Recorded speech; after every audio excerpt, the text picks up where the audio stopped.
Hello everyone. तो हम फिर आ चुके हैं एक नई वीडियो के साथ आपके सामने। और मेरे पीछे स्लाइड में कुछ क्लास 12 के इंपॉर्टेंट क्वेश्चंस हैं, बेसिक क्वेश्चंस हैं चैप्टर 1 के। तो चलिए उसको सॉल्व करते हैं। तो यहाँ पे जो पहला क्वेश्चन लिखा हुआ है वो लिखा है कि in nature the electric charge of any system is always equal to, यानी कि कोई सिस्टम है उसमें चार्जेस होंगे, इलेक्ट्रिक चार्जेस होंगे। तो वो जो इलेक्ट्रिक चार्जेस हैं वो किसके बराबर हो सकते हैं? किसी भी सिस्टम में इलेक्ट्रिक चार्जेस अगर हैं तो किसके बराबर हो सकते हैं?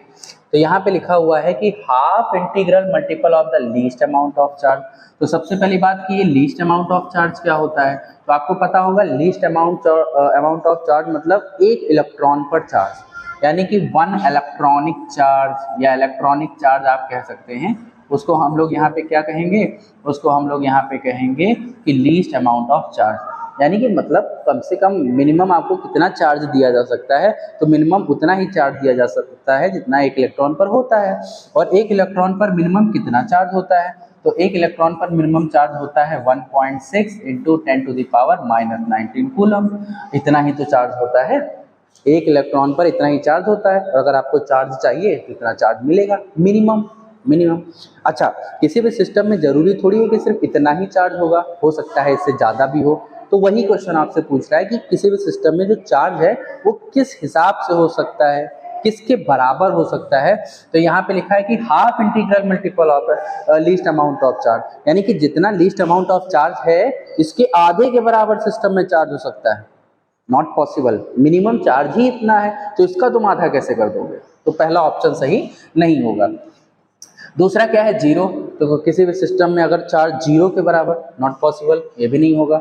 उसके बाद क्या लिखा है कि square of the least amount of charge, यानी कि जितना भी लीस्ट अमाउंट में चार्ज है उसके स्क्वायर के बराबर, तो ये भी बेटा पॉसिबल नहीं है, ये भी पॉसिबल नहीं है। लास्ट ऑप्शन क्या है कि integral multiple of the least amount of charge, यानी कि जितना भी लीस्ट अमाउंट है चार्ज का उसके इंटीजर्स, मतलब किसी भी कोई भी इंटीजर ले लो और उसके मल्टीपल में लीस्ट अमाउंट ऑफ चार्ज को रख दो, इतना चार्ज आपको किसी सिस्टम में मिल सकता है। मतलब कोई इंटीजर ले लिया जैसे 2 और इसको मल्टीप्लाई करा दिया 1.6 इंटू 10⁻⁻19 कूलम, तो इतना चार्ज आपको किसी भी सिस्टम में देखने को मिल सकता है। अब 2 की जगह तुम 3 रख दो, 4 रख दो, 10 रख दो, 100 रख दो, ये सब इंटीजर ही तो हैं। तो इस इंटीजर के मल्टीपल के फॉर्म में आपको किसी सिस्टम में चार्ज देखने को मिल सकता है, ना तो स्क्वायर के फॉर्म में, ना तो हाफ करने पर, ना तो जीरो। क्वांटाइजेशन ऑफ चार्ज में आपने पढ़ा होगा, तो यहाँ पे कौन सा ऑप्शन सही होगा? Option number D. अब उसके बाद देखिए यहाँ पे कह रहा है कि a body can be negatively charged by, यानी अगर कोई बॉडी है उसको अगर नेगेटिवली चार्ज करना है, मतलब उसको अगर उसके पास नेगेटिव चार्ज पहुंचाना है या नेगेटिवली चार्ज करना है तो क्या किया जाए? तो यहाँ पे पहला लिखा है कि giving access of electron to it, उसको एक्सेस में इलेक्ट्रॉन दे दो उस बॉडी को। Removing some electrons from it, वहां से कुछ इलेक्ट्रॉन्स निकाल लो। Giving some protons to it, तो प्रोटॉन को तो ट्रांसफर किया नहीं जा सकता है। Removing some neutrons to it, तो न्यूट्रॉन का भी ट्रांसफर किया नहीं जा सकता है। तो ना तो प्रोटॉन का ट्रांसफर कर सकते हो, ना तो न्यूट्रॉन का ट्रांसफर कर सकते हो। तो कर सकते हो तो किसका ट्रांसफर कर सकते हो? इलेक्ट्रॉन का। तो अगर किसी बॉडी से तुमने इलेक्ट्रॉन निकाल दिया तो वो वाली जो बॉडी होती है वो पॉजिटिवली चार्ज बॉडी बन जाती है। और इलेक्ट्रॉन निकाल के जहां गया है वो वाली जो बॉडी होती है वो नेगेटिवली चार्ज बॉडी बन जाती है। तो क्वेश्चन कह रहा है कि अगर किसी बॉडी को नेगेटिवली चार्ज बॉडी बनानी है तो हमें उसको इलेक्ट्रॉन देना पड़ेगा, उससे इलेक्ट्रॉन को निकाला नहीं जाएगा। निकाल दोगे उससे इलेक्ट्रॉन निकल जाएगा, ट्रांसफर हो जाएगा, तो वो तो पॉजिटिव हो गया, और जहां इलेक्ट्रॉन पहुंचा वो नेगेटिव। तो अगर किसी बॉडी को नेगेटिवली चार्ज बॉडी बनानी है तो उसको इलेक्ट्रॉन दीजिए। चलो भैया आगे देखो। ओके, चलिए अब यहाँ पे हम लोग दूसरा क्वेश्चन देखते हैं। और इसमें क्या लिखा है कि how much positive and negative charge is there in a cup of water. आपके पास एक कप में क्या है? पानी है। तो भैया चलो बना लेते हैं, कप बना लेते हैं। ये रहा आपका कप, और इस कप में क्या भरा हुआ है? इस कप में भरा हुआ है ठंडा ठंडा पानी भरा हुआ है। कह रहे हैं कि इस जो पानी है, जो इसमें जितना भी पानी है उसमें कितने पॉजिटिव चार्ज हैं और कितने नेगेटिव चार्ज हैं। तो फॉर योर काइंड इंफॉर्मेशन कि जितने भी पॉजिटिव चार्ज होंगे इस कप में, इस पानी में, उतने ही नेगेटिव चार्ज होंगे। जितने पॉजिटिव चार्ज होंगे उतने ही नेगेटिव चार्ज होंगे, ठीक है। लेकिन क्वेश्चन कह रहा है कि बताओ कि इस पानी में कितने पॉजिटिव चार्ज हैं या कितने नेगेटिव चार्ज हैं। तो चलिए कैलकुलेट करते हैं। लेकिन उससे पहले थोड़ा सा हमें ये एज्यूम करना पड़ेगा कि इस कप में पानी कितना है, कितना पानी है। तो लेट्स एज्यूम, चलिए भैया यहाँ पे हम लोग एज्यूम कर लेते हैं कि कितना पानी है। तो भैया यहाँ पे अगर हम बात करें क्वांटिटी, अगर हम यहाँ पे बात करें क्वांटिटी ऑफ वाटर किसमें, इन अ कप, इस कप में कितने क्वांटिटी में पानी है, तो लगभग कितना पानी है, 250 ग्राम पानी इसके अंदर भरा हुआ है, ऐसा मान लेते हैं, ठीक। अब इसके बाद now I am going to calculate the molecular mass of H2O। अब हम लोग जा रहे हैं, मैं जा रहा हूँ मॉलिक्यूल का मास कैलकुलेट करने पानी का, ठीक। अब तुम्हें ये पता होगा मॉलिक्यूलर मास क्या है। तो भैया देखो ये जो क्वेश्चन है इसमें आपको मोल कॉन्सेप्ट के बेसिस पर इस क्वेश्चन को सॉल्व किया जाएगा। थोड़ी सी केमिस्ट्री आएगी, अब इतना तो काम आपको चलाना ही पड़ेगा। तो हम लोग पहले मॉलिक्यूलर मास कैलकुलेट कर लेते हैं वाटर का, यानी कि H2O का। तो हाइड्रोजन मॉलिक्यूलर मास मतलब वही कि एटॉमिक मास, एटम का मास, और फिर मॉलिक्यूल का mass, that is called molecular mass. तो जो हाइड्रोजन एटम है इसका मास कितना होता है, एटॉमिक मास कितना होता है, 1 होता है। तो 2 हाइड्रोजन है तो कितना हो जाएगा, 2 हो जाएगा भाई। एक एटम है, एक होता है एटॉमिक मास और 2 एटम है तो 1 × 2। ऑक्सीजन का कितना होता है, 16 होता है। तो सब मिलाकर कितना हो गया, 18 ग्राम हो गया। So what is 18 gram here, 18 gram is the molecular mass of H2O। Hydrogen का जो हाइड्रोजन मॉलिक्यूल है उसका मॉलिक्यूलर मास कितना आ गया, 18 ग्राम।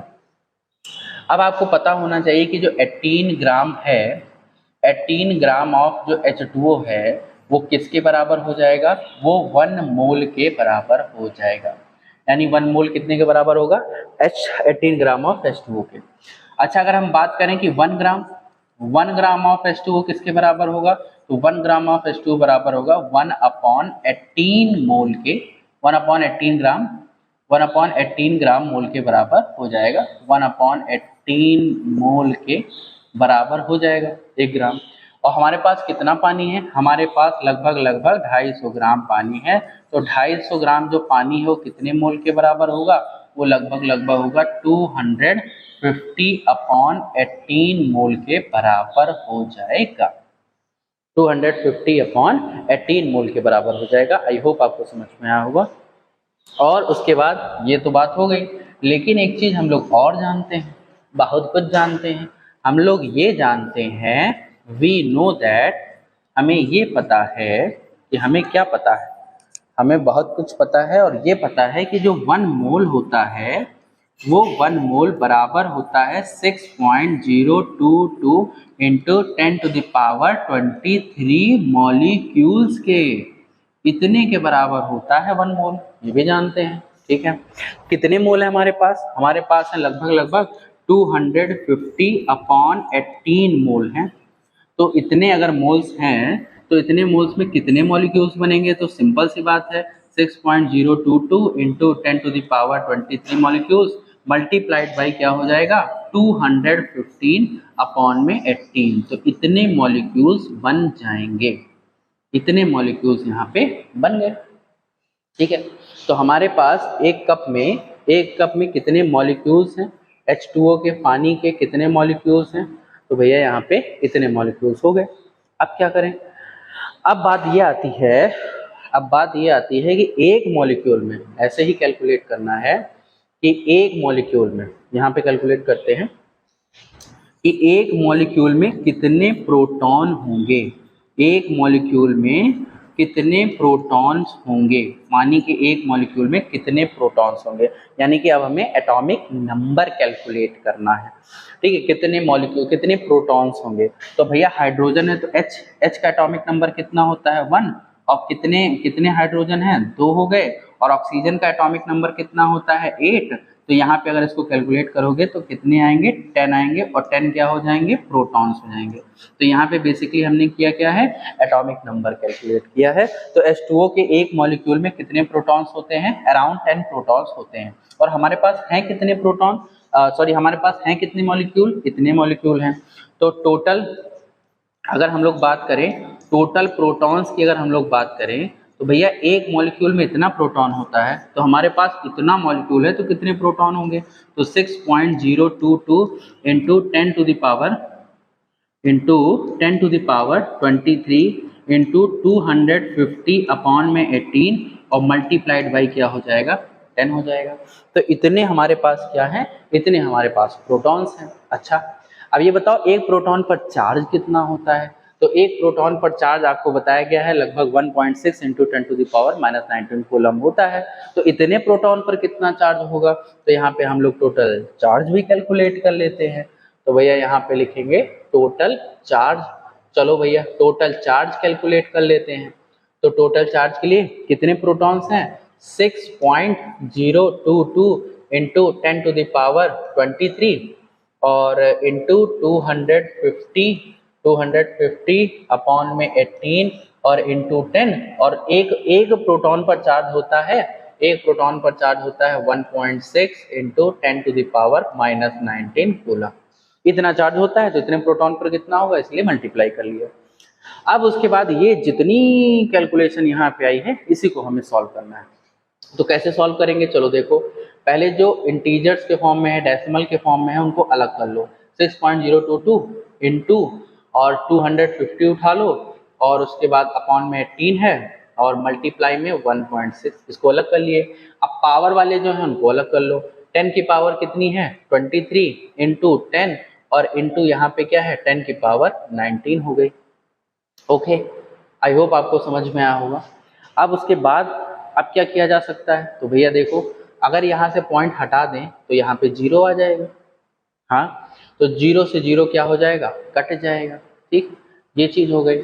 और उसके बाद 18 का आधा 9 होता है और 16 का जो आधा है वो क्या होता है 8 होता है। अब 6.022 इंटू 25 को 8 से मल्टीप्लाई करोगे तो बनेगा कितना 200 और बटे में कितना आ गया 9। और इधर चलो सॉल्व कर लो तो 10 की पावर 23 और 124 हो गया, माइनस करोगे तो बचेगा 10 की पावर 5 बाई 24 हो गया। 24 में से 19 निकालो आपको 5 मिलेगा, तो ये हो गया। अब इधर सॉल्व करो।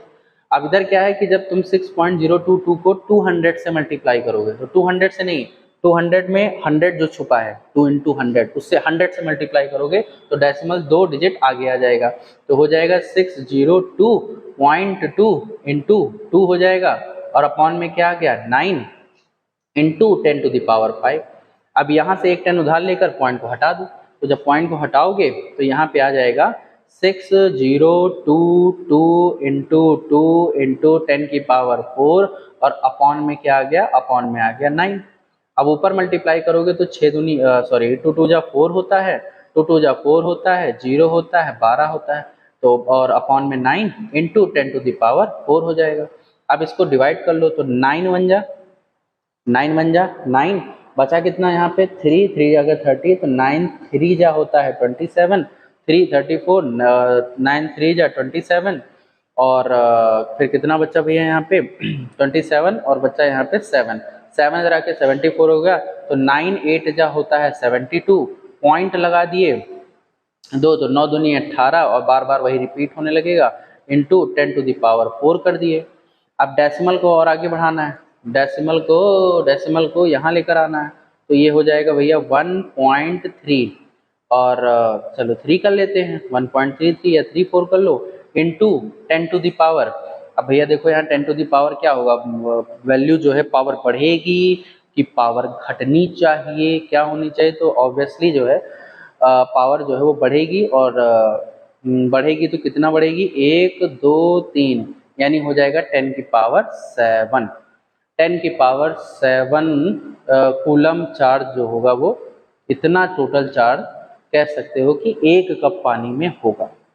1 कप पानी में इतना पॉजिटिव चार्ज होगा 1.33 into 10 to the power 7 coulomb और नेगेटिव इतना ही नेगेटिव चार्ज होगा। इतना ही पॉजिटिव चार्ज और इतना ही नेगेटिव चार्ज होगा। तो आई होप आपको ये चीज समझ में आई होगी। एक बार देख लीजिए, उसके बाद हम लोग बढ़ते हैं नेक्स्ट क्वेश्चन की तरफ। ये क्वेश्चन क्या कह रहा है? कह रहा है कि